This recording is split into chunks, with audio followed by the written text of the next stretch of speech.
কিন্তু আজকে 53 বছর যারা শাসন করেছে, হাজারো শাসক আমরা দেখেছি শেখ সাহেবের শাসন, আমরা দেখেছি জিয়া রহমানের শাসন, আমরা দেখেছি সত্তার সাহেবের শাসন, এরশাদ সাহেবের শাসন আমরা দেখেছি। আর মহিলা নেতৃত্বের ঘনত্ব আমরা দীর্ঘদিন পর্যন্ত দেখলাম, কিন্তু মানুষের ভাগ্যের পরিবর্তন হয় নাই, মানুষের ইজ্জত আবরু রক্ষা হয় নাই। ভেবেছিলাম দেশ পরিবর্তন হলে শান্তি পাবো, লিডার পরিবর্তন হলে শান্তি পাবো, ভেবেছিলাম দল পরিবর্তন হলে শান্তি পাবো। আমরা মুসলিম লীগের শাসন দেখেছিলাম, আমরা দেখেছিলাম আওয়ামী শাসন, আমরা দেখেছি বিএনপি শাসন, আমরা দেখেছি জাতীয়তাবাদী শাসন, হাজারো দলের শাসন দেখেছি, কিন্তু মানুষের ভাগ্যের পরিবর্তন দেখি নাই, সুখ শান্তি এখনো পাই নাই। এর কারণটা কি? মানুষ আবার বৈষম্য দূর করার জন্য 2024 জুলাই আগস্টের বিপ্লবে ঝাঁপিয়ে পড়েছিল। আমরাও জীবনের মায়া ত্যাগ করে বুক পেতে রাস্তায় দাঁড়িয়েছিলাম। বৈষম্য দূর করতে হবে, মানুষকে মুক্তি দিতে হবে, মানুষকে শান্তি দিতে হবে, বাংলাদেশের কোনো টাকা যেন পাচার না হয় সেই ব্যবস্থা করতে হবে। ওই বাংলাদেশের টাকা নিয়ে ওই চোর এবং ডাকাতরা তারা কানাডায় বেগম পাড়া করবে, সেই বেগম পাড়ার সুযোগ দেওয়া যাবে না। কোনো চাঁদাবাজি হবে না, গুন্ডামি হবে না, বদমাশি হবে না, জুলুম হবে না, অত্যাচার হবে না, ধর্ষণ হবে না। যেখানে মানুষের জানমাল ইজ্জতের নিরাপত্তা থাকবে, মানুষ স্বাধীনভাবে বসবাস করতে পারবে, প্রত্যেকটা মানুষ নিরাপদে বসবাস করতে পারবে।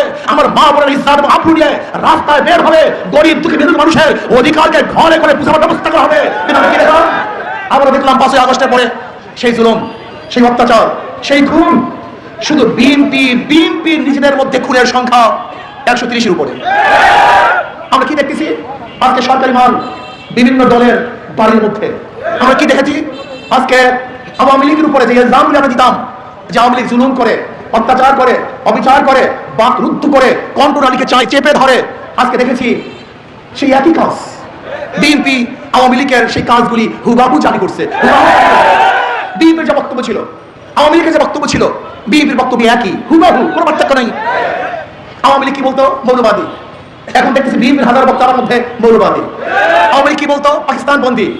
বিএনপির জাহেল মূর্খরা বলতেছে পাকিস্তান বন্দী। আওয়ামী লীগ কে বলতো রাজাকার। আজকে বিএনপির হাজারো গভেট এবং গাধারাও বলছে রাজাকার। বলতে পারবেন গভেট গাধা ব্যবহার করলেন কেন?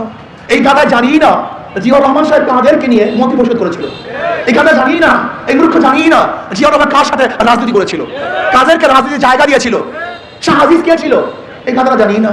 হুবাহু আওয়ামী লীগ যে কথাগুলি বলতো, যে বক্তব্য দিত, দাঁড়ি এবং টুপিওয়ালাদেরকে যে কটূক্তি করতো মোল্লা মৌলবী, আজকে বিএনপিও একই বক্তব্য দিচ্ছে।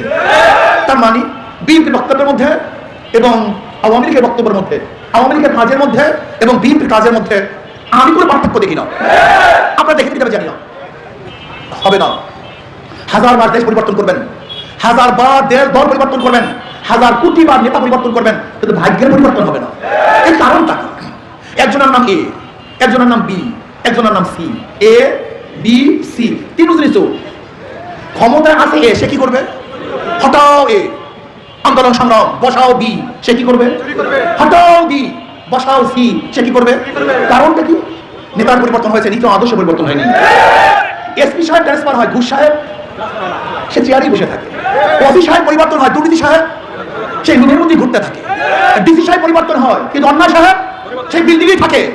শুধু নেতার পরিবর্তনের মাধ্যমে কোনদিন শান্তি আসতে পারে না, মুক্তি আসতে পারে না। তেঁতুল গাছ লাগিয়ে আমের আশা করা যায় না, চুকা গাছে কোনদিন মিষ্টি ফল ধরে না।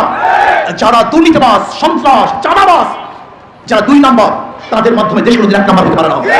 দুর্নীতিবাজের মাধ্যমে কোনদিন দুর্নীতি বন্ধ হবে না, হবে না। এর জন্য আমাদের শায়খ হোসেন বলেছেন, শুধু নেতা নয়, নীতির পরিবর্তন চাই। নীতির পরিবর্তন করতে হবে, আদর্শের পরিবর্তন করতে হবে। এতদিন চাঁদা নিয়েছে কেন্টু, এখন চাঁদা নাই ফেন্টু। এতদিন রংবাজি বলছে লালটু, এখন রংবাজি বল্টু। শুধু চেহারার পরিবর্তন হয়েছে, কিন্তু চাঁদার পরিবর্তন হয়নি। পাঁটা ভূতায় ভাষা বসি, মরিচের তাপস শেষ। সিন্ডিকেট, 5 বছর তুমি খাও, 5 বছর আমি খাবো, 5 বছর তুমি চাঁদা তুলবো, 5 বছর আমি চাঁদা তুলবো না। এবার বাংলাদেশের নসক্য হয়েছে, সচেতন হয়েছে। বাংলাদেশের বুকে চাঁদাবাজদের ক্ষমতা দিবে ইনশাআল্লাহ, কোন গুন্ডা বদমাশ খুনিদেরকে ক্ষমতা দেবে ইনশাআল্লাহ। আমি বিশ্বাস করি ইসলামপন্থী রক্ত হয়, ইসলামপন্থীরা একসাথে হয়ে মাঠে নামে। বিশ্বাস করতে পারবেন না, যেরকম ইসরায়েল এবং আমেরিকা ভাবতেও পারে নাই ইরানের কোন গুহার থেকে অস্ত্র বের হয়েছে, ঠিক ইসলামপন্থী রক্ত হয়। তাহলে বাংলাদেশের ঘরে ঘরে থেকে, পাড়া থেকে এমন এমন এমন বুলেট বের হবে, বামপন্থীরা চিন্তা করতে পারবে না এরা লুকানো ছিল কোথায়, এত শক্তি কোথায়, ওরা চিন্তা করতে পারবে না।